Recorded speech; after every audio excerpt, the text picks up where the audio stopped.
Hello everyone, welcome back to the channel. अभी अपन पढ़ रहे हैं थोरैक्स, और थोरैक्स के अंदर अपन ने लंग्स को खत्म कर दिया था, और लंग्स के बाद अभी अपन पढ़ने वाले हैं हार्ट के बारे में। तो हार्ट के बारे में ये पहला वीडियो होने वाला है, और इस वाले वीडियो के अंदर अपन पढ़ने वाले हैं पेरिकार्डियम के बारे में, जो कि हार्ट की कवरिंग होती है। ठीक है, तो जिस तरीके से अपन ने लंग्स की कवरिंग पढ़ी थी प्लूरा, वैसे ही अपन अभी पढ़ने वाले हैं पेरिकार्डियम, दैट इज हार्ट की कवरिंग। तो ये जो पेरिकार्डियम होता है वो अपना हार्ट को कवर करता है पूरे के पूरे, और साथ में जो हार्ट के ऊपर जो ब्लड वेसल्स होती है ना, मेन जैसे अपनी superior vena cava, inferior vena cava, pulmonary trunk हो गया, ऑर्टा वगैरह हो गया, उनकी जो रूट्स होती है ना, जहाँ से निकल रही होती है। ठीक है, जैसे अपना हार्ट जो होता है ना, जहाँ से हार्ट से बड़ी बड़ी ब्लड वेसल्स निकल रही होती है ना, उसको बोलते हैं root of these big vessels. तो ये जो पेरिकार्डियम है ये कवर करता है एक तो हार्ट को, और साथ में इन रूट्स को, जो बड़ी बड़ी वेसल्स की जो रूट्स होती है ना, उनको कवर करता है। ठीक है, जो पेरिकार्डियम है दो कंपोनेंट्स का मिलकर बना हुआ होता है, एक अपना फाइब्रस पेरिकार्डियम है और एक अपना सीरस पेरिकार्डियम है। ठीक है, फाइब्रस पेरिकार्डियम बाहर की तरफ होता है, सीरस पेरिकार्डियम अंदर की तरफ होता है। सीरस पेरिकार्डियम फर्दर दो लेयर्स में डिवाइडेड होता है, एक अपना है पैराइटल लेयर और एक अपनी विसरल लेयर। ठीक है, इस वाले डायग्राम के थ्रू अपन समझते हैं। तो इस वाले डायग्राम के अंदर अपन ने हार्ट जो है उसको अपन ने निकाल दिया बाहर की तरफ। ठीक है, तो यहाँ पे अपना हार्ट प्रेजेंट था कहीं ना कहीं। ठीक है, और यहाँ पे अपनी बड़ी बड़ी वेसल्स, क्योंकि हार्ट के ऊपर ही ऊपर की साइड में तो होती है अपनी सुपीरियर वेना कावा, ऑर्टा वगैरह। ठीक है, तो यहाँ पे अपन ने बड़ी बड़ी बिग वेसल्स के लिए जगह छोड़ दी। ठीक है, तो इस हार्ट को, पूरे हार्ट को बाहर की तरफ एक बैग लाइक स्ट्रक्चर कवर करता है, इसको बोलते हैं अपन फाइब्रस पेरिकार्डियम। ये बैग हो गया अपना फाइब्रस पेरिकार्डियम का। ठीक है, इसके अंदर अपना हार्ट प्रेजेंट होता है। फिर इस फाइब्रस पेरिकार्डियम के अंदर की तरफ प्रेजेंट होता है अपना सीरस पेरिकार्डियम। ठीक है, तो सीरस पेरिकार्डियम क्या होता है? देखो, सीरस पेरिकार्डियम की दो लेयर्स होती है, एक जो अपने हार्ट को जस्ट टच होके चलती है ऐसे। ठीक है, इसको बोलते हैं अपन विसरल पेरिकार्डियम। ठीक है, और फिर ये विसरल पेरिकार्डियम ही रिफ्लेक्ट हो जाता है इस तरीके से, और ये लाइन करता है अंदर की side of the fibrous pericardium. Fibrous pericardium को अंदर से लाइन करता है, उसको बोलते हैं अपन पैराइटल पेरिकार्डियम। ठीक है, मतलब फाइब्रस पेरिकार्डियम है, हार्ट है अंदर, हार्ट को चारों तरफ से कवर कर रहा है फाइब्रस पेरिकार्डियम, एक बैग है उसके अंदर अपना हार्ट प्रेजेंट है। ठीक है, अभी जो फाइब्रस पेरिकार्डियम है उसके अंदर हार्ट प्रेजेंट है। फिर इस फाइब्रस पेरिकार्डियम के अंदर की तरफ एक तो देखो, हार्ट को जो जस्ट टच होकर जो लेयर कवर कर रही है सीरस पेरिकार्डियम की, उसको बोल दिया अपन ने विसरल पेरिकार्डियम, और जो इस फाइब्रस पेरिकार्डियम को अंदर से लाइन कर रही है उसको बोल दिया अपन ने पैराइटल पेरिकार्डियम। ठीक है, तो यही है, ये अपना हार्ट है पूरा का पूरा, इस हार्ट को जो लाइन कर रही है इसको बोलते अपन विसरल पेरिकार्डियम। और विसरल पेरिकार्डियम का एक और नाम है एपिकार्डियम, क्योंकि वो हार्ट को जस्ट टच होकर चलती है ना, अडेरेंट टू द हार्ट है, इसलिए एपिकार्डियम बोलते हैं। फिर ये अपना फाइब्रस पेरिकार्डियम बाहर की तरफ, और इस फाइब्रस पेरिकार्डियम को अंदर की तरफ से लाइन करती है अपनी पैराइटल पेरिकार्डियम।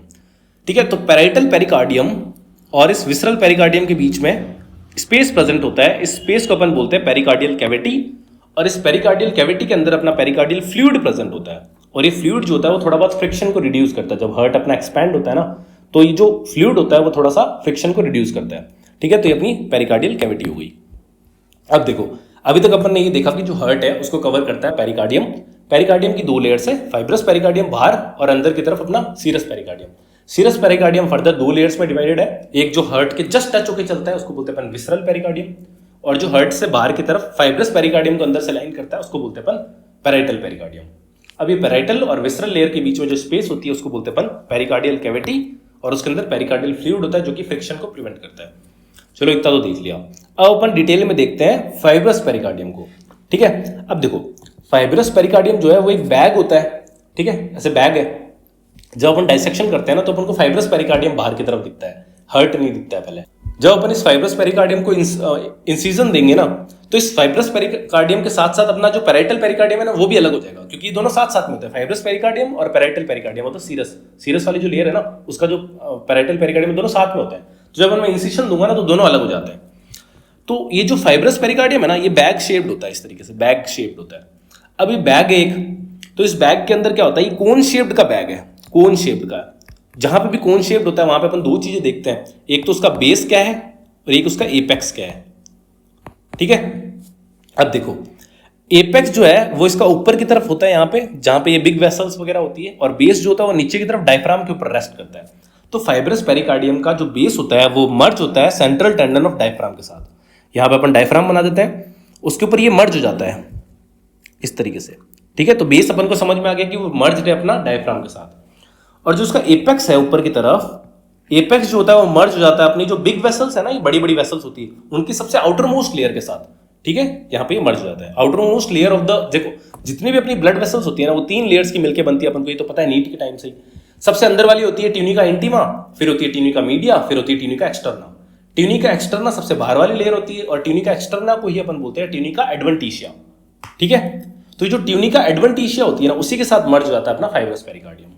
ठीक है, अब एक और चीज मैं तुम्हें यहां बताना चाहता हूं कि हार्ट का एपेक्स और बेस जो होता है उसका कोई लेना देना नहीं है फाइब्रस पेरिकार्डियम के एपेक्स और बेस के साथ।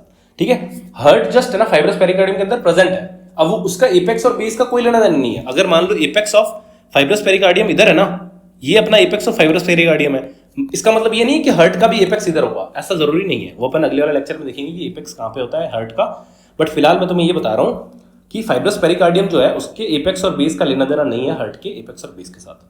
ठीक है, इस वाले डायग्राम के अंदर अपन ने देखा कि ये अपनी जो लेयर है, ये लेयर है अपनी विसरल लेयर, ये वाली अपनी पैराइटल लेयर, और पैराइटल लेयर के बाहर में ये ग्रीन कलर की अपनी फाइब्रस पेरिकार्डियम।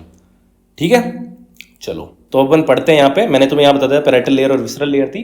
जो पैराइटल लेयर है it lines the inner surface of the fibrous pericardium, तो ये फाइब्रस पेरिकार्डियम जो है इसके अंदर से जो लाइन करती है इसको। अगला अपना visceral layer, visceral layer is also called as epicardium and because it is adherent to the heart and forms the outer covering of the heart. Space between the visceral and parietal layer is called as pericardial cavity, it contains the pericardial fluid. अब अपन एक एक करके देखते हैं। Fibrous pericardium को सबसे पहले समझते हैं। तो फाइब्रस पेरिकार्डियम जो होता है it is a cone shaped bag, cone shaped है तो इसके अंदर एक एपेक्स होगा और एक बेस होगा, but it's apex and base are not same as that of the apex and base of the heart. Heart के एपेक्स और बेस का कोई लेना देना नहीं है फाइब्रस पेरिकार्डियम के एपेक्स और बेस से। ठीक है, तो अब कोन शेप्ड है तो इसका खुद का एपेक्स जो होगा वो क्या होगा, it is continuous with the और merged with the tunica adventitia of the great vessels, मैंने तुम्हें भी बताया। और बेस जो होता है it is attached to the central tendon of diaphragm, ये बताया। इस वाला डायग्राम को भी मैंने तुम्हें समझा दिया। ठीक है, फिर एक और चीज रह गई कि जो फाइब्रस पेरिकार्डियम जो होता है इट डिफाइंस और forms the boundaries of the middle मीडियस्टिनम। अब मिडल मीडियस्टिनम अभी तक अपन ने पढ़ा नहीं है, वो अपन देखेंगे, बट बेसिक आइडिया दे देता हूँ। जब अपन ने इंट्रोडक्शन वाला वीडियो देखा था ना तब अपन ने देखा कि जो थोरेसिक पूरी कैविटी होती है ना वो 3 पार्ट्स में डिवाइडेड होती है। 2 तो अपनी प्लूरल कैविटीज जिसके अंदर लंग्स प्रेजेंट होता है, और इन लंग्स के बीच में जो स्पेस होती है उसको बोलते हैं अपन मीडियस्टिनम। ठीक है, 2 लंग्स के बीच में जो स्पेस बच जाती है उसको बोलते हैं मीडियस्टिनम। मीडियस्टिनम जो होता है फर्दर डिवाइडेड होता है 2 मीडियस्टिनम्स के अंदर, एक होता है सुपीरियर और एक होता है इंफीरियर। ये देखो, ये पूरा का पूरा जो मीडियस्टिनम है उसको बोलते हैं अपन सुपीरियर मीडियस्टिनम और इस पूरे को बोलते हैं अपन इंफीरियर मीडियस्टिनम।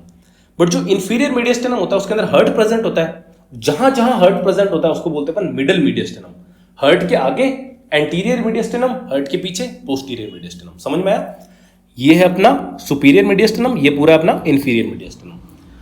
अब इंफीरियर मीडियस्टिनम के जो जहां जहां हार्ट प्रेजेंट है ना इसको बोलते हैं अपन मिडल मीडियस्टिनम, और इस मिडल मीडियस्टिनम की बाउंड्रीज कौन बना रहा है? हार्ट की कवरिंग फाइब्रस पेरिकार्डियम। अब इसके आगे अपना है एंटीरियर मीडियस्टिनम और पीछे की तरफ है पोस्टीरियर मीडियस्टिनम। मीडियस्टिनम अपन डिटेल में बाद में पढ़ेंगे, बट मैं ये समझा रहा था कि जो फाइब्रस पेरिकार्डियम है ये बाउंड्री फॉर्म करता है मिडल मीडियस्टिनम की। ठीक है, बाकी इस वाले डायग्राम के अंदर तुम्हें अच्छे से दिख ही रहा होगा, ये ग्रेट वेसल्स है अपनी, ये अपना हार्ट है, फिर यहां पे अपना डायफ्राम है, ये अपना फाइब्रस पेरिकार्डियम है बाहर की तरफ, और इसका अगर तुम देखो तो एपेक्स जो होता है वो ग्रेट वेसल्स के साथ मर्ज हो रहा है, और जो बेस है वो अपना डायफ्राम के ऊपर रेस्ट कर रहा है। फिर जस्ट हार्ट को जो जस्ट बाहर से ये जो लेयर कवर कर रही है इसको बोलते हैं अपन visceral layer of serous pericardium, और यहां से रिफ्लेक्ट हो रही है continuous with the parietal layer of pericardium, that is अपना सीरस पेरिकार्डियम की पैराइटल लेयर। तो अपन ने ये डायग्राम भी समझ लिया। अब अपन ने देख लिया कि जो पेरिकार्डियम होता है वो अपने उसकी लेयर्स वगैरह अपन ने समझ ली। अब अपन देखते हैं कि पेरिकार्डियम की जो ब्लड सप्लाई और नर्व सप्लाई क्या है। देखो, जब मैंने तुम्हें लंग्स पढ़ाया था तब भी मैंने तुम्हें बताया था कि जो अपनी ऑर्गन्स की जो कवरिंग्स होती है ना उनकी नर्व सप्लाई, देखो जनरली जो कवरिंग्स होती है 2 लेयर्स के अंदर होती है, ठीक है, और उनके बीच में थोड़ा फ्लूइड वगैरह प्रेजेंट होता है। तो जैसे कोई भी ऑर्गन है उसको जस्ट जो टच होके जो अपनी मतलब लेयर जा रही है, दैट इज अपनी विसरल लेयर। विसरा मींस ऑर्गन, उस ऑर्गन से जो टच होके जो लेयर जा रही है विसरल लेयर। विसरल लेयर की जो ब्लड सप्लाई और जो नर्व सप्लाई होगी वो सेम वही आर्टरीज और नर्व्स करेगी जो उस ऑर्गन को कर रही है। मतलब देखो, ये ऑर्गन है अपना, इस ऑर्गन को सप्लाई करने के लिए कुछ आर्टरीज और वेन्स तो आ ही रही होगी, तो जो उस ऑर्गन को सप्लाई कर रही है ना वही साथ साथ में ही उसके जो कवरिंग उसको भी कर देती है। ठीक है, फिर उसके बाद क्या होता है, तो ये विसरल लेयर हो गई, फिर एक होती है पैराइटल लेयर जो थोड़ी दूर होती है, ठीक है, और उनके बीच में फ्लूइड प्रेजेंट होता है। अब पैराइटल लेयर जो है ना उसको जो ब्लड सप्लाई और नर्व सप्लाई देती है ना, या फिर जो अपना फाइब्रस पेरिकार्डियम होगा इस केस के अंदर, और पैराइटल लेयर भी होगी, तो जो पैराइटल लेयर बाहर की तरफ होती है और उस बाहर की तरफ वाली लेयर को सप्लाई करने के लिए जो ब्लड वेसल्स और नर्व्स आती है वो अपनी बॉडी वॉल्स से आती है या फिर अपनी बाहर से आती है। ऑर्गन वाली जो नर्व सप्लाई और ब्लड सप्लाई वो नहीं करती है।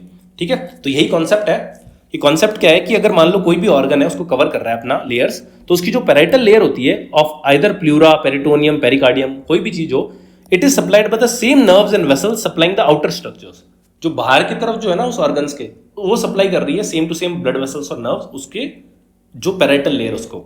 मगर जो विसरल लेयर है ना, जो जस्ट उसके टच होकर चल रही है, ठीक है, तो visceral layer is supplied by the nerves and vessels supplying the organ it is covering. जो ऑर्गन को ये विसरल लेयर कवर कर रही है ना, उस ऑर्गन को जो ब्लड सप्लाई नर्व सप्लाई दे रही है, वही सेम टू सेम उसको भी सप्लाई कर देती है विसरल लेयर को।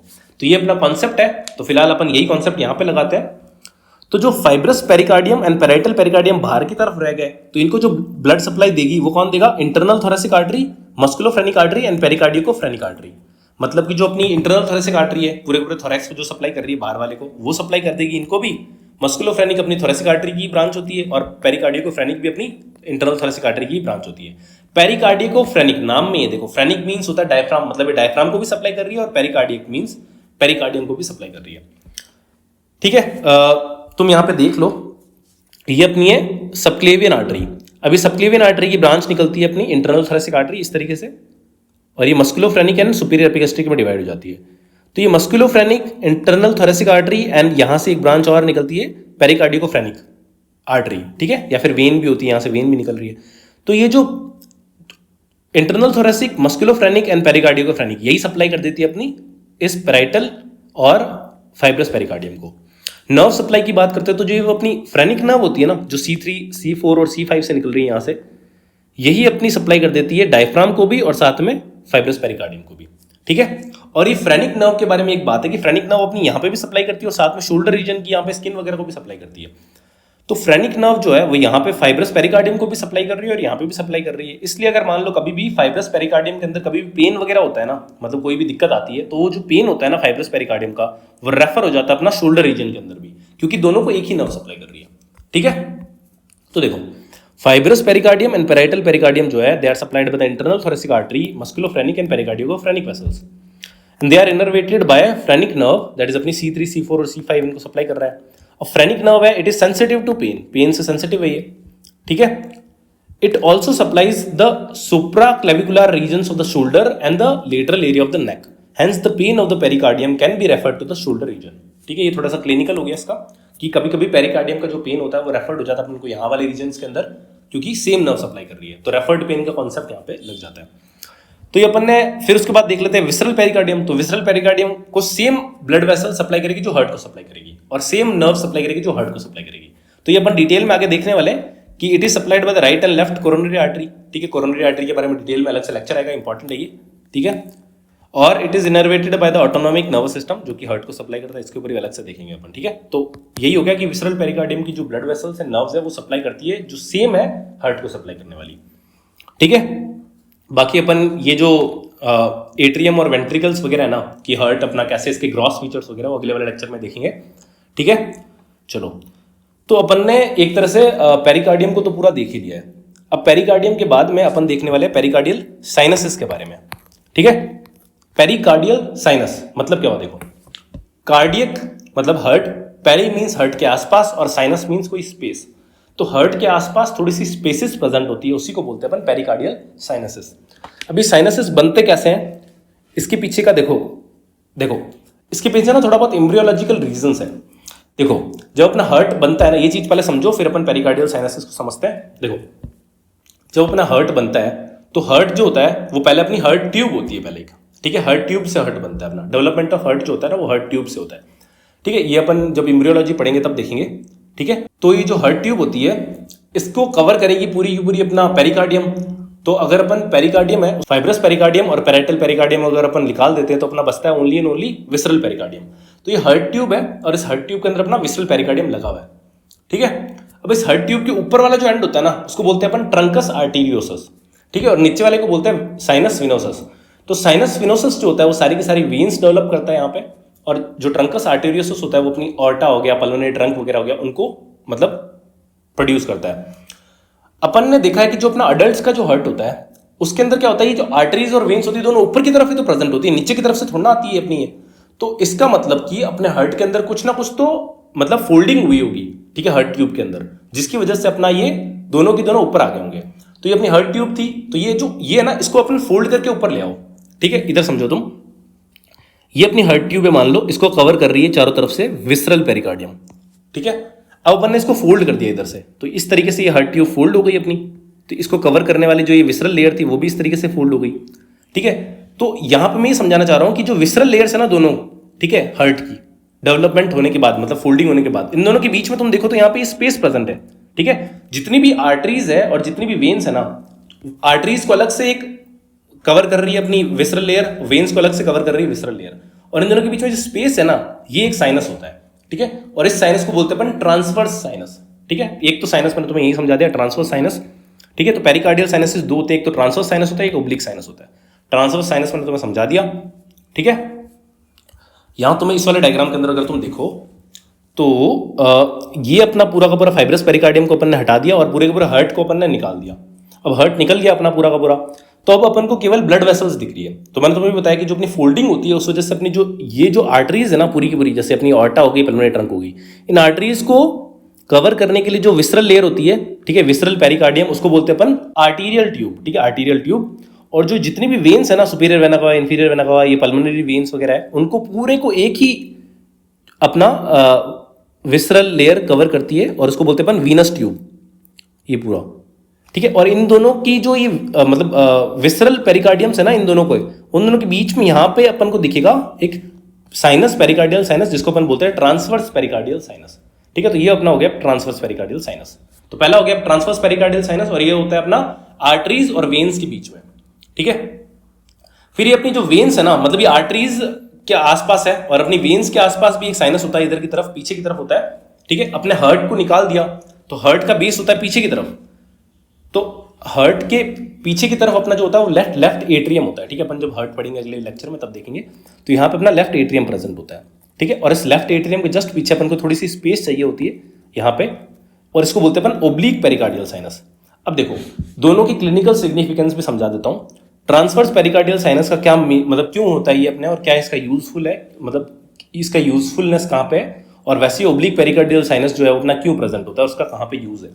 तो देखो, जब भी अपन को हार्ट की सर्जरीज वगैरह करनी होती है ना, ठीक है, तो जब अपन हार्ट को मान लो निकालना है, अपन को मान लो हार्ट को ट्रांसप्लांट वगैरह करना है, तो अपन को ये आर्टरीज वगैरह को लाइगेचर करना पड़ेगा ना, इनको बांधना पड़ेगा। ठीक है, तो अपन को हार्ट को पहले निकालना है, तो अपन हार्ट के लिए सबसे पहले अपन फाइब्रस पेरिकार्डियम को निकालेंगे। फाइब्रस पेरिकार्डियम को निकालेंगे तो उसके साथ साथ पैराइटल पेरिकार्डियम भी निकल जाएगा। ठीक है, फिर उसके बाद अपन अंदर जाएंगे तो अपन को विसरल पेरिकार्डियम दिखेगा। ठीक है, तो अब अपन को विसरल पेरिकार्डियम दिखेगा, तो विसरल पेरिकार्डियम दो है ना, देखो तुम देखो तो एक आर्टरीज को कवर कर रहा है, एक वेन्स को, और इन दोनों के बीच में अपना ट्रांसवर्स साइनस है।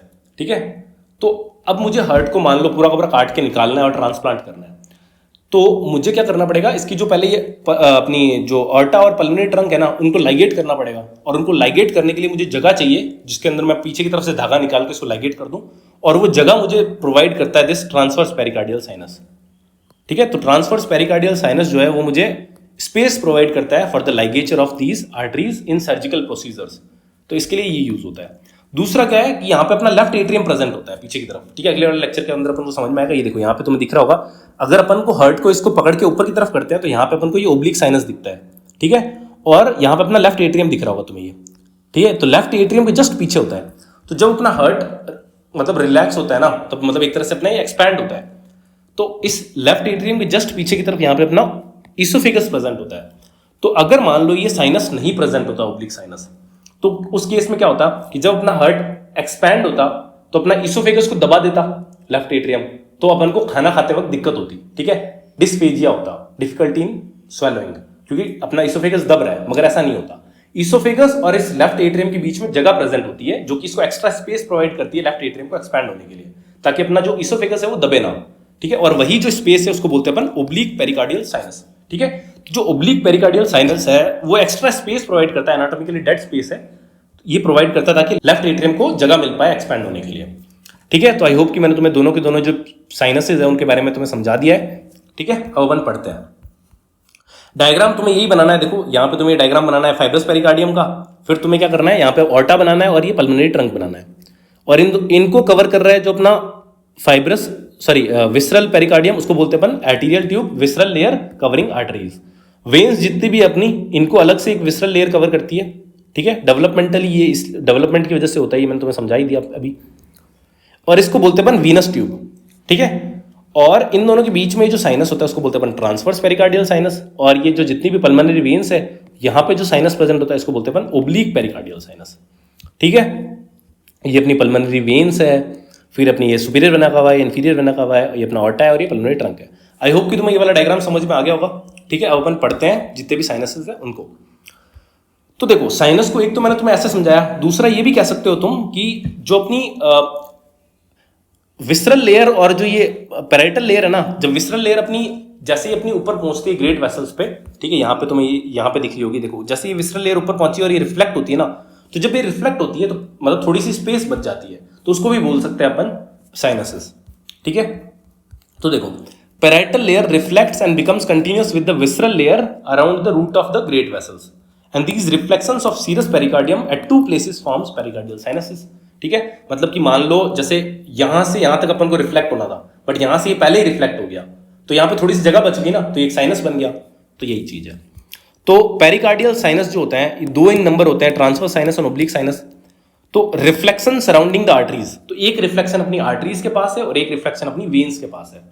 तो आर्टरीज के पास जो रिफ्लेक्शन है उसको बोलते हैं अपन ट्रांसवर्स पेरिकार्डियल साइनस, और वेन्स के सराउंडिंग द वेन्स जो एक रिफ्लेक्शन है उसको बोलते हैं अपन ओब्लिक पेरिकार्डियल साइनस, ठीक है। तो ट्रांसवर्स पेरिकार्डियल साइनस जो है it lies posterior to the ascending aorta and pulmonary trunk. ये असेंडिंग ऑर्टा है, ये पल्मोनरी ट्रंक है, इन दोनों के पीछे की तरफ जगह होती है, ठीक है, और उसके पीछे अपनी वेन्स होती है। तो वेन्स और इन आर्टरीज को सेपरेट करता है ट्रांसवर्स पेरिकार्डियल साइनस। तो ऑर्टा और पल्मोनरी ट्रंक के पीछे की तरफ प्रेजेंट होता है, तो यही लिखा हुआ है, lies posterior to the ascending aorta and pulmonary trunk and it separates the arteries from veins, hence used for the surgical ligature of ascending aorta and pulmonary trunk, ठीक है। फिर oblique pericardial sinus जो है, it is a dead space lies posterior to the left atrium, left atrium के पीछे की तरफ है, और left atrium hence it allows the left atrium to expand without compressing the esophagus which is present behind the left atrium, ठीक है। left atrium के पीछे अपना esophagus present होता है, वो कंप्रेस ना हो इस वजह से थोड़ी सी स्पेस प्रेजेंट होती है यहाँ पे, एनाटॉमिकली डेड स्पेस, उसी को बोलते हैं अपन ओब्लिक पेरिकार्डियल साइनस। तो आई होप कि तुम्हें ये पूरा समझ में आ गया होगा। इस वाले डायग्राम के अंदर अपने हार्ट को निकाल रखा है, और यही डायग्राम तुम्हें यहाँ पे तुम्हें एग्जाम के अंदर बनाना भी है, ठीक है। फिर यहाँ पे इस वाले डायग्राम के अंदर अगर तुम देखो तो अपने हार्ट को अपन ने मतलब ऊपर की तरफ उठा दिया है। तो जब अपन ने उठा दिया तो यहाँ पे अपन को क्या दिख रहा है, ओब्लिक पेरिकार्डियल साइनस, ठीक है। और साथ में तुम अगर देखो तो ये वाली क्या है अपना, ये अपना ऑर्टा है, ये अपना पल्मोनरी ट्रंक है, और इसके पीछे अगर अंगुली डालोगे यहाँ से निकल जाएगी तुम्हारी अंगुली, और ये अपना ट्रांसवर्स पेरिकार्डियल साइनस है। तो आई होप कि तुम्हें साइनसेस समझ में आ गए होंगे। तो साइनस और ये जो अपना पेरिकार्डियम है, इसके ऊपर शॉर्ट नोट आ सकता है यूनिवर्सिटी के अंदर, तुम इससे उसको तैयार करके जाना। अब इसका क्लिनिकल क्या है, तो इसका क्लिनिकल क्या होता है ना, कि अभी मैंने तुम्हें थोड़ी देर पहले बताया था कि ये अपनी है, ये जो कैविटी प्रेजेंट है ना, इसको बोलते हैं अपन पेरिकार्डियल कैविटी। इस पेरिकार्डियल कैविटी के अंदर पेरिकार्डियल फ्लूइड प्रेजेंट होता है, जो कि बहुत कम होता है, मतलब थोड़ा सा फ्लूइड प्रेजेंट होता है। अगर मान लो कोई इन्फेक्शन या कोई भी रीजन की वजह से मान लो हार्ट का जो ब्लड लीक हो रहा है और इधर मान लो आ रहा है इन्फेक्शन या कोई भी रीजन की वजह से, अगर मान लो पेरिकार्डियल फ्लूइड जो होता है वो यहाँ अक्यूमुलेट होने लग जाए ज्यादा, ठीक है, तो उस चीज को बोलते हैं अपन पेरिकार्डियल इफ्यूजन। मतलब पेरिकार्डियल कैविटी के अंदर एक्सेस फ्लूइड अक्यूमुलेट होने लग जाए तो उसको बोलते हैं अपन पेरिकार्डियल इफ्यूजन, ठीक है। अब जब ये पेरिकार्डियल इफ्यूजन होता है ना, तो ये फाइब्रस पेरिकार्डियम जो है वो रिलेटिवली फिक्स्ड है, वो हिलता नहीं है, अपनी जगह को लेके बैठा रहता है, ठीक है।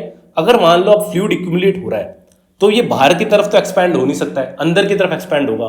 तो पेरिकार्डियल इफ्यूजन के केस के अंदर जब एक्स्ट्रा फ्लूइड एक्यूमुलेट होता है ना, तो ये वेंट्रिकल्स को दबाता है, ठीक है। जो फ्लूइड होता है वो कंप्रेस करता है वेंट्रिकल्स को। जब ये वेंट्रिकल्स को कंप्रेस करता है, वेंट्रिकल्स को क्या होता है, एक्सपैंड होना होता है। जब अपना एट्रियम से फ्लूइड वेंट्रिकल्स के अंदर आता है ना, तो एक्सपैंड होता है और फिर कंप्रेस होता है, ताकि फ्लूइड को अपना मतलब जो ब्लड है उसको अपना बाकी जगहों पे एक्सपोर्ट कर पाए। तो अब इस केस के अंदर क्या हो रहा है ना, कि वेंट्रिकल्स अपने दब चुके हैं, वो एक्सपैंड हो नहीं पा रहे हैं, तो अपने बाइवेंट्रिकुलर फेलियर हो जाता है, मतलब दोनों के दोनों जो वेंट्रिकल्स है वो फेल करने लग जाते हैं ब्लड, क्योंकि वो एक्सपैंड नहीं हो पा रहे। इसलिए अब अपन को ठीक करना है, तो अपन क्या करेंगे, यहाँ से अपन नीडल इंसर्ट करेंगे सीधा पेरिकार्डियल कैविटी के अंदर, और अपन क्या करेंगे, उस फ्लूइड को, एक्स्ट्रा फ्लूइड को मतलब निकाल लेंगे। उस वजह से क्या होगा, अपना ये फ्लूइड जो होगा, एक्स्ट्रा फ्लूइड अपन ने निकाल दिया, तो सिम्टम्स को रिलीफ मिल जाता है।